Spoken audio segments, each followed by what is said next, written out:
Dans cette librairie anglaise, les publications sur le scrutin américain se comptent par dizaines. L'élection passionne et pourtant, paradoxalement, elle provoque aussi l'aversion de certains expatriés. J'ai parlé hier avec un de nos clients, un ami américain. Il m'a avoué qu'il n'avait pas voté cette année. Il pense que le choix n'est pas vraiment motivant. Il est un peu honteux de la tournure que prend cette élection américaine. Je pense que beaucoup d'Américains pensent que le débat est tombé bien bas.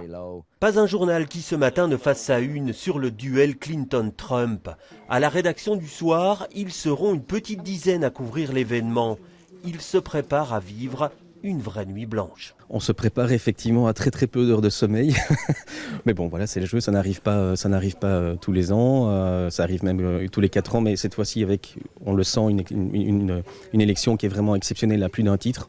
On sent que se joue au niveau démocratique, au niveau, je veux dire, les États-Unis, ça reste le moteur au niveau mondial et pas seulement au niveau économique. Donc en termes géopolitiques, mais en termes économiques, en termes politiques, tout ça va avoir une incidence extrêmement importante.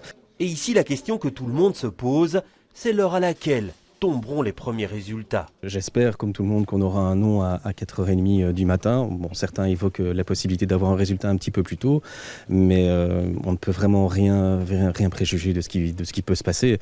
Le risque est réel, je pense, que Donald Trump demande un recomptage des voix s'il n'est pas élu. Il a déjà dit que l'élection serait truquée, que tout était à la botte de l'institutionnel, etc., etc. Donc je pense que les jeux sont vraiment ouverts et je ne suis pas certain qu'on ait un nom au bout de cette nuit. La rédaction se prépare donc à toutes les éventualités.